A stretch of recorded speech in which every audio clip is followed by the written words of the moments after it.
ایک تو پچھلے پارے میں حضرت ابراہیم علیہ السلام کی دعا میں سن چکے کہ ربنا وبعث فیہم رسولا منہم، اے اللہ اب میں نے گھر تو بنا دیا، اب تو استاد بھیج، ایک رسول بھیج جو ان لوگوں کے ساتھ یہ معاملات کرے۔ یہاں آپ کو مل رہا ہے، آگے سورۃ آل عمران میں ملے گا، اور آگے سورۃ توبہ، اور پھر آگے آخری پاروں میں تو آپ بہت دیکھیں گے۔ یعنی آج آپ کو مجھے یہ کرنا ہوگا۔ کیا کرنا ہوگا؟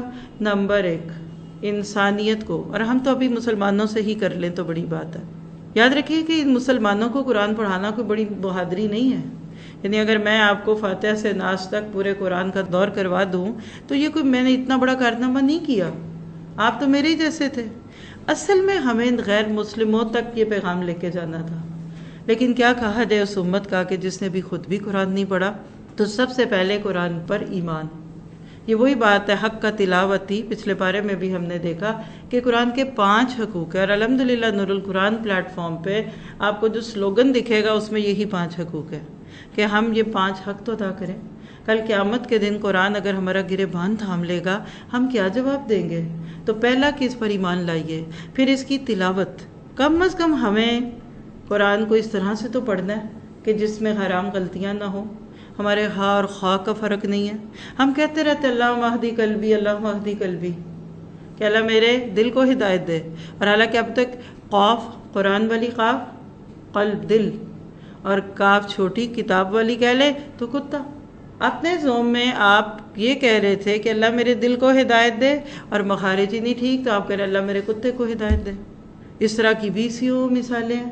تو وقت نکالیے، کسی بھی اچھے استاد کو ڈھونڈیے اور قرآن سنائیے، کوئی شرم کی بات نہیں ہے۔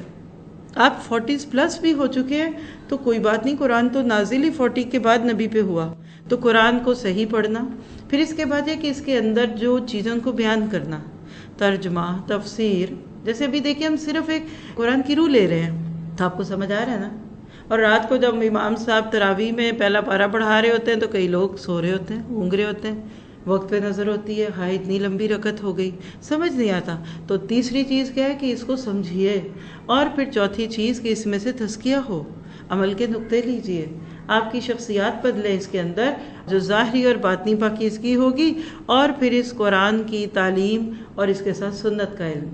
حکمت کے لفظ سے کیا پتہ چلتا ہے کہ اس پہ ایمان لانا، اس کو صحیح پڑھنا، اس کا معنی مفہوم سمجھ کے حدیث کی روشنی میں قرآن کی تفاسیر ہوں، اور اس میں کسی کے افکار نہیں چلنے چاہیے، پیور ریسورسز کو لیتے ہوئے قرآن کے ساتھ حدیث کو لے کر پھر اس میں سے تزکیہ کے نقطے، عمل، میں کیا کروں، میرے لیے اس آیت میں کیا ہے، میرے لیے اس میں عمل کیا ہے، اور اس کے بعد آپ دیکھیں گے کہ جب یہ ہوتا ہے تو اس کو پھر عمل میں لا کر دوسروں کے ساتھ شیئر کرنا۔ اصل میں قرآن تو یہی تھا۔ ہم یہ آخری سیڑھی سے پہلے گر جاتے ہیں، امت وسط کا موضوع ہمیں یہی بتا رہا ہے۔ پھر اس میں ہم نے اللہ تعالیٰ کی ایک بڑی پیاری بات سنی کہ فَاذْكُرُونِي أَذْكُرْكُمْ وَاشْكُرُوا لِي وَلَا تَكْفُرُونَ، بس تم میرا ذکر کرو میں تمہارا ذکر کروں گا، تم میرا شکر کرو میں تمہارا کروں گا۔ یعنی جتنا کسی انسان کی زندگی میں اللہ کا شکر شامل ہو جاتا ہے، اللہ سبحانہ تعالیٰ اتنا اس کے دل میں خوشی بھرتے ہیں۔ شکر کا مطلب کیا ہے؟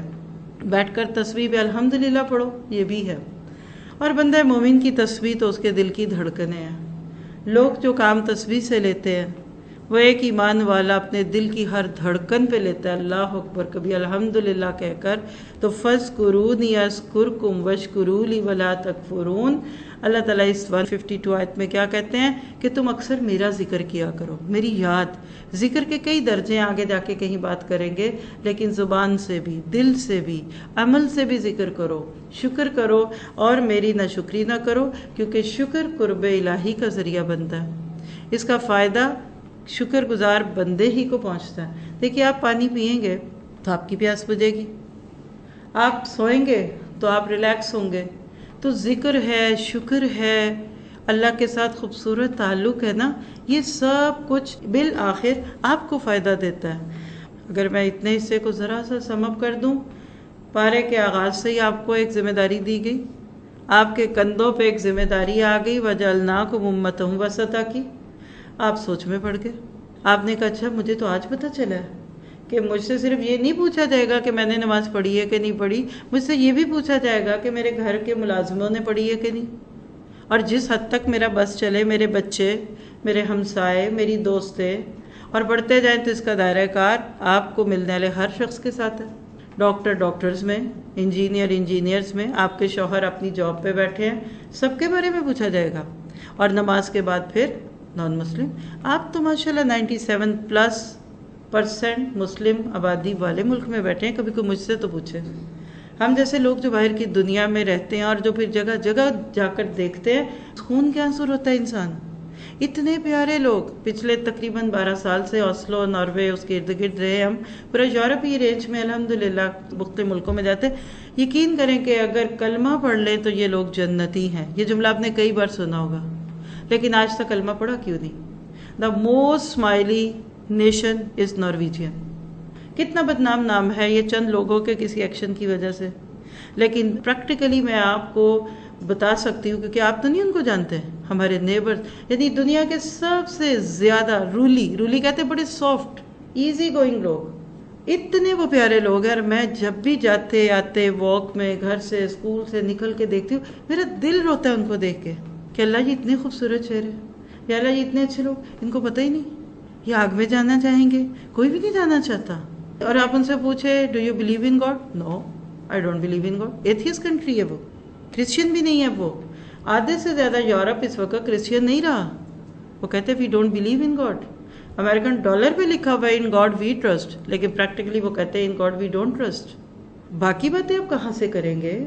آپ اسلام اور کرسچینٹی اور جیوازم اور پیگنزم کی باتیں کیا کریں گے؟ آپ کے ہمسائے تو اللہ کو ہی نہیں مانتے۔ اور دنیا کا خوبصورت ترین ملکوں میں سے ایک ملک ناروے، اتنی فطرت دے کئی نفی خلق السماوات والارض، پھر بھی وہ رب کو نہیں پہچانتے۔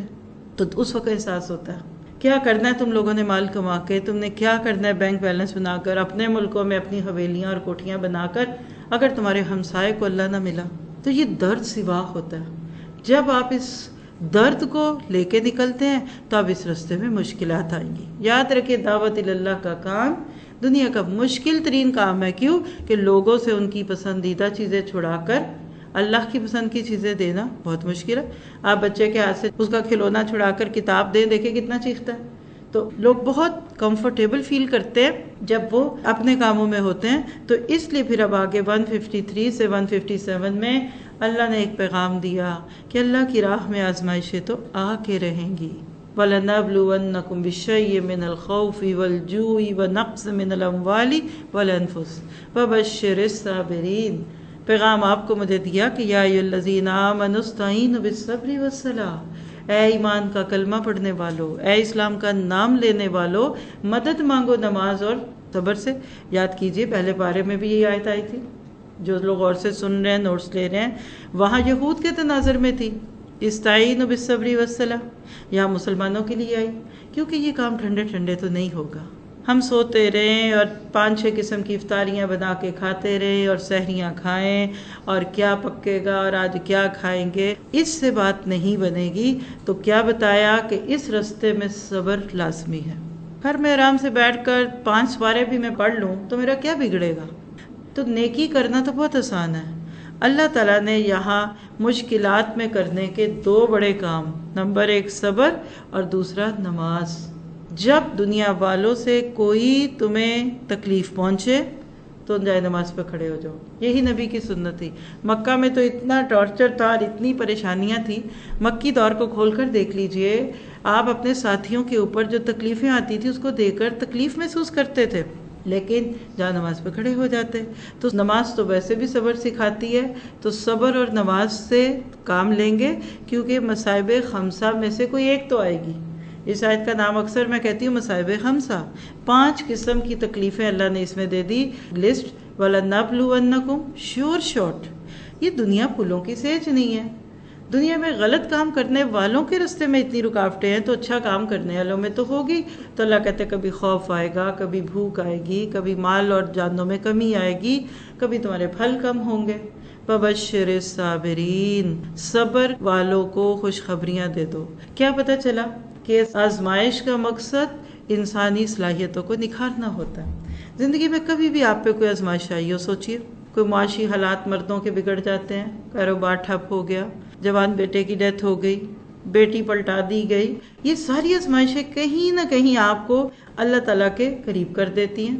پھر یاد رکھیں کہ خوف ہو، معاشی مشکلات ہوں، مالی نقصان ہو، جانوں کا زیاں ہو جائے، اولاد کی کوئی آزمائش آ جائے، یہ سب آزمائش کی مختلف صورتیں ہیں، اور ان آزمائشوں میں وہی شخص کامیاب ہوگا جو صبر اور ثابت قدمی سے ان کا مقابلہ بھی کرے گا اور نمازوں کا عادی ہوگا۔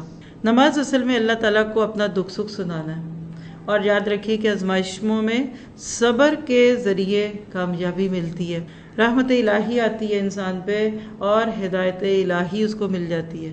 یعنی جب اللہ بندے کا دل تھام لیتا ہے تو تکلیفوں میں بھی اس کو خیر ملتی ہے، اور جو شخص مشکلات میں صبر اور استقامت دکھائے اس کو سکون قلب حاصل ہوتا ہے۔ کوئی ایسا دکھ جو آپ کو اللہ کے قریب کر گیا ان 10 خوشیوں سے اچھی ہیں جو آپ کو اللہ سے دور کر دے، تو لہٰذا پریشانیوں میں نہ آئیے۔ اور اب یہاں ایک عورت پہ آئی ہوئی ایک آزمائش کی کہانی ہے، ان الصفا والمروۃ من شعائر اللہ۔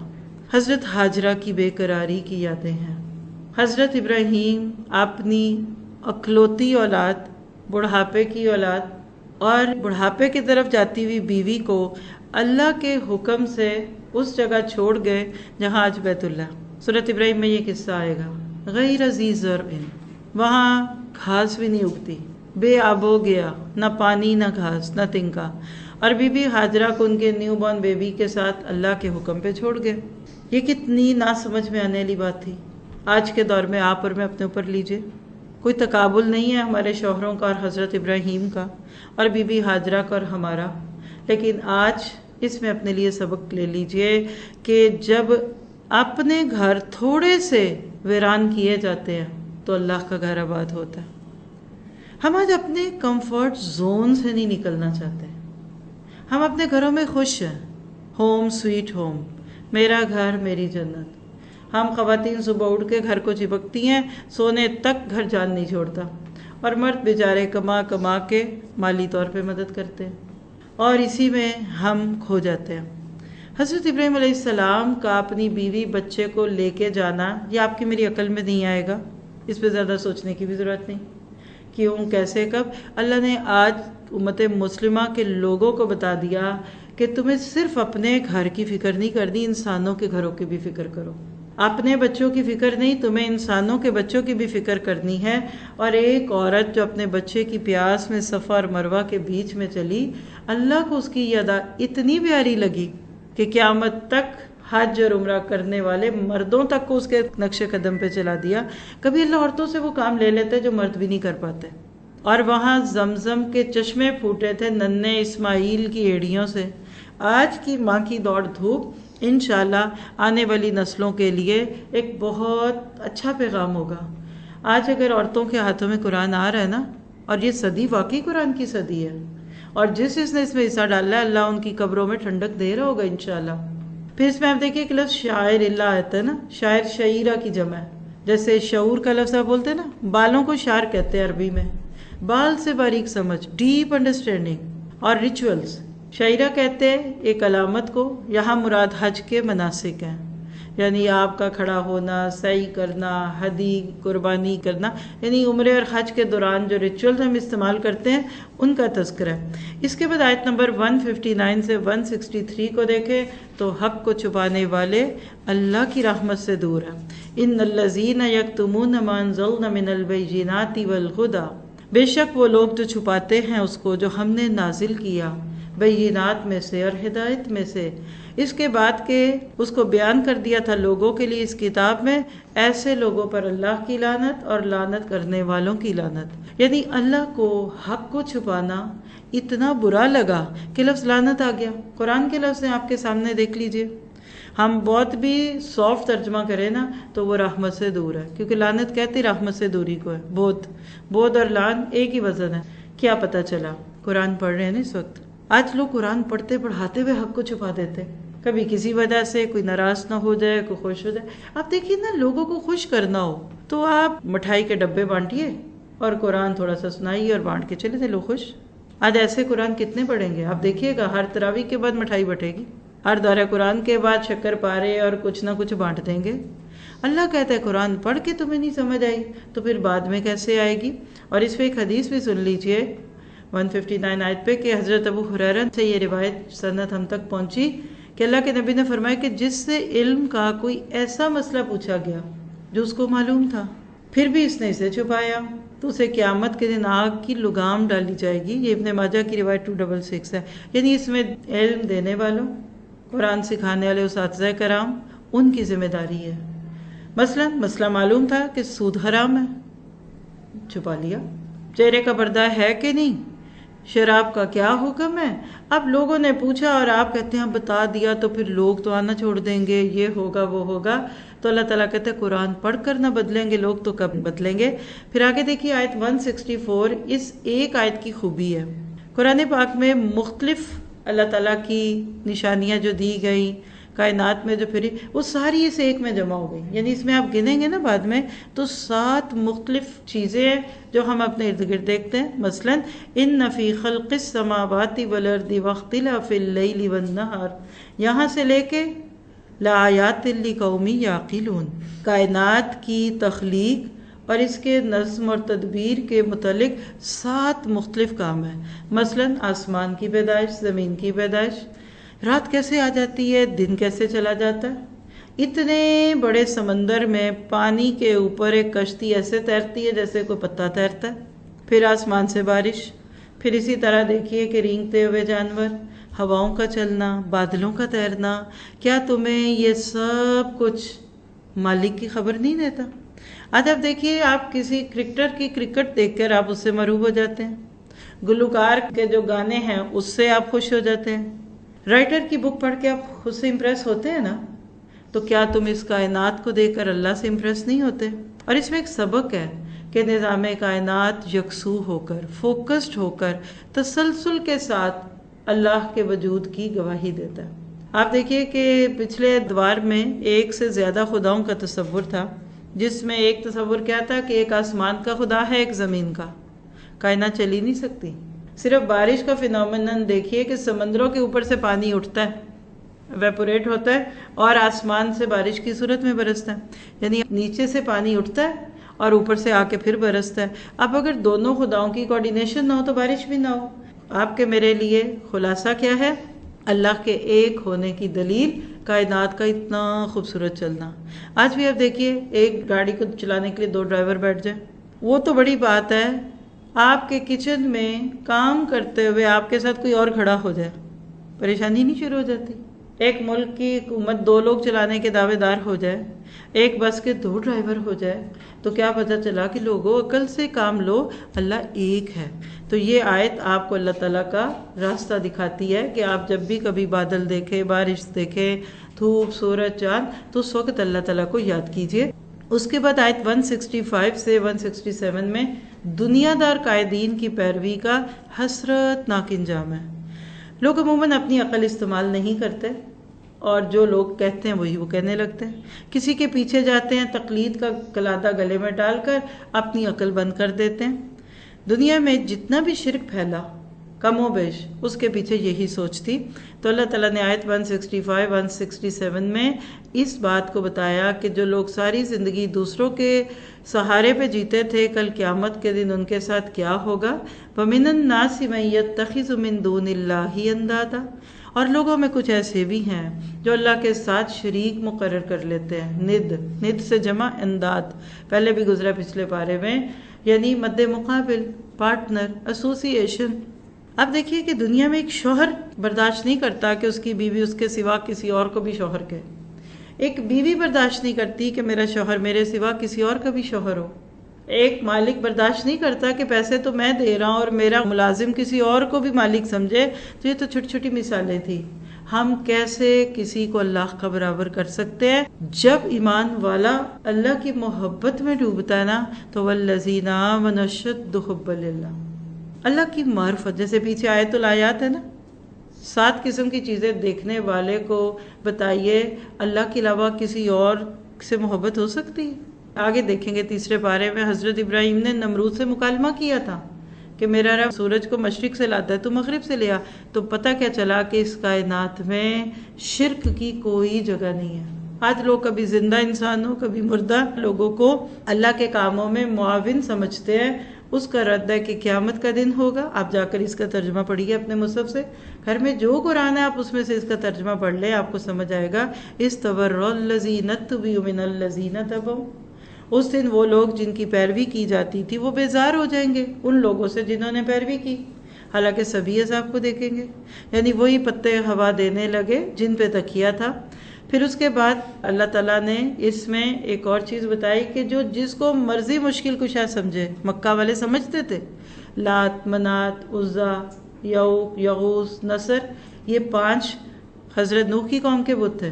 تذکرہ ان کا انشاءاللہ سورہ نوح میں ہم پڑھیں گے. لیکن جب سخت مشکل آتی تھی تو پھر اللہ کو پکارتے تھے.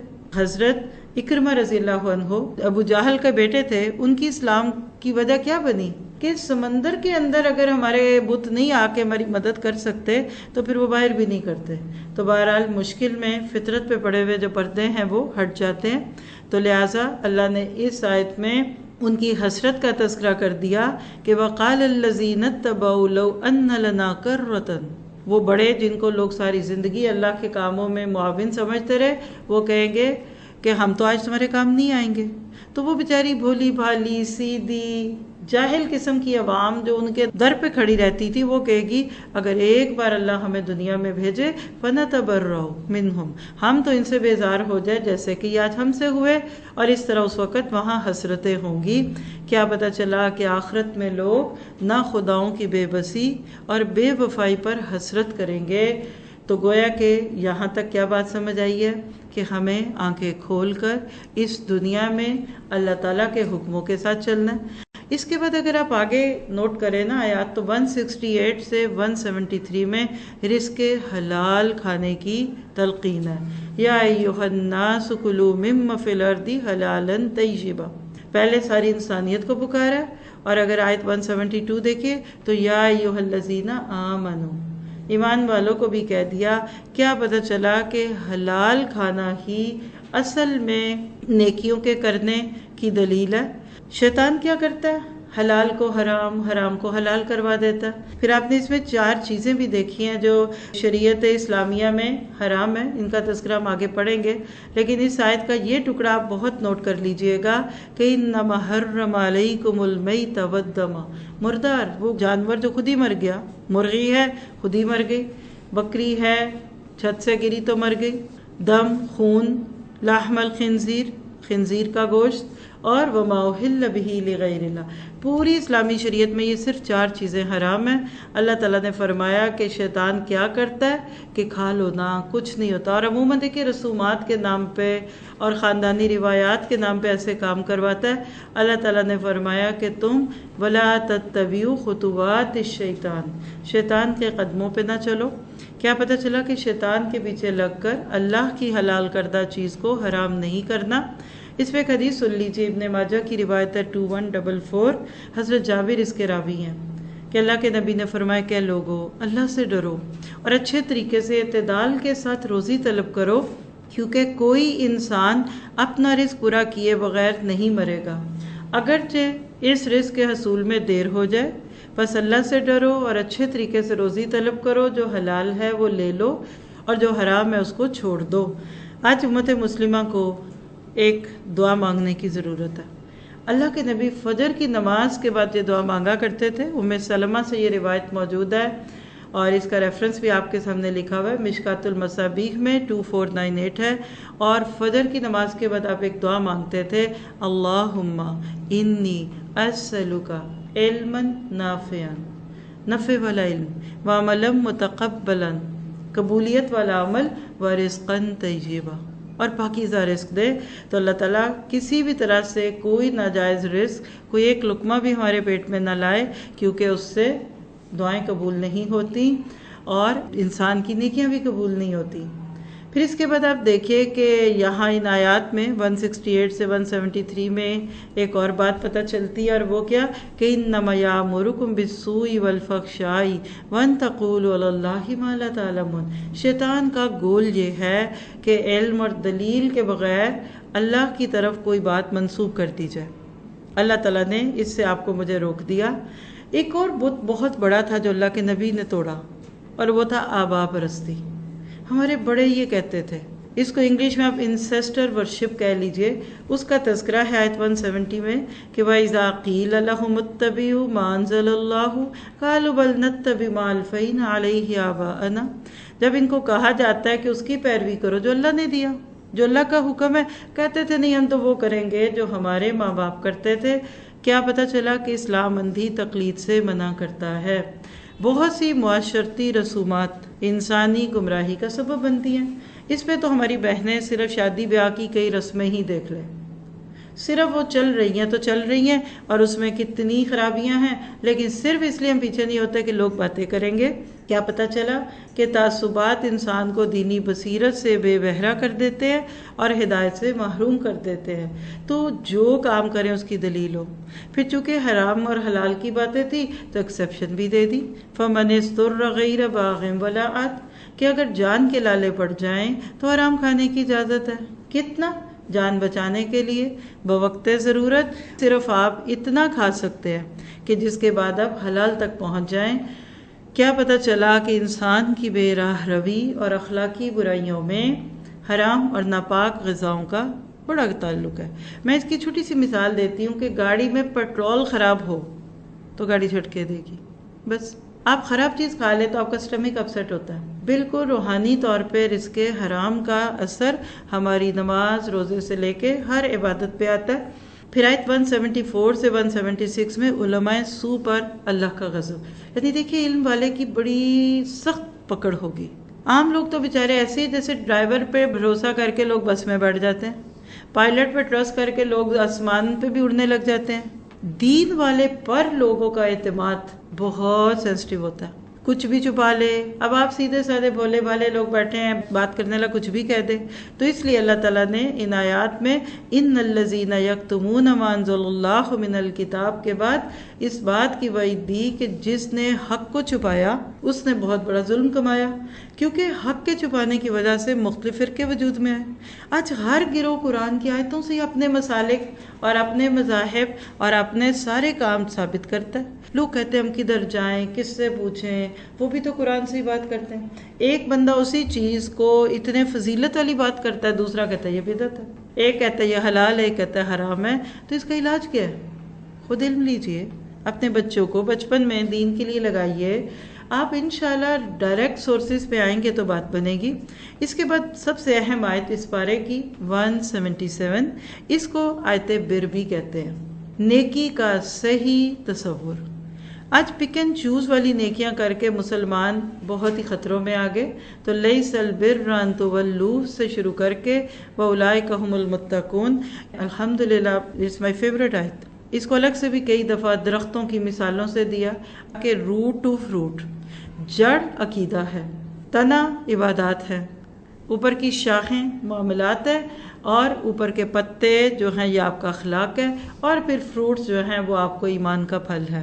یعنی آج ہمارا مسئلہ کیا ہے؟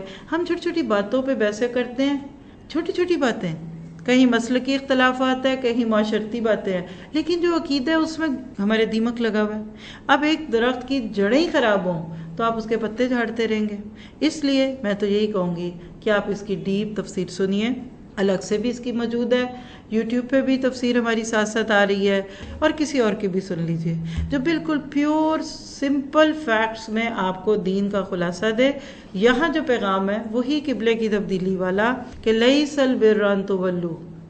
اپنے چہروں کو صرف قبلے کی طرف پھیرنے کوئی نیکی نہ سمجھا کرو، دیکھا کرو کہ اس نماز میں تمہارا دل کتنا لگتا ہے. تو مشرق ہو یا مغرب اس کی طرف رخ کرنا تو ایک جسٹ سمبل ہے کہ ہم سب ایک ہیں. مرکزیت کے لیے یہ ایک کہہ لیجئے کہ اجتماعیت کے لیے ہے، ادروائز تم تو اللہ کی طرف جھکتے ہو. پھر اس کے بعد آپ دیکھیے کہ یہاں ایک میسیج اور بھی ملتا ہے کہ نیکی رسم و رواج کی پابندی کا نام نہیں ہے. ہم کچھ موقعوں پہ ایک نیکی کر لیتے ہیں، جی یہ رسم تھی، یہ مرنے کے بعد کی رسمیں ہیں، یہ شادی کے بعد کی ہیں، یہ فلاں مہینے کی رسم ہے.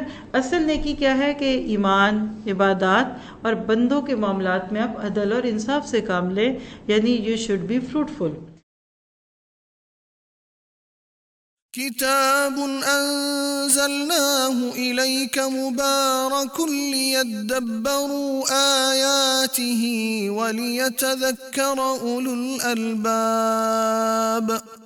كتاب أنزلناه إليك مبارك ليدبروا آياته وليتذكر أولو الألباب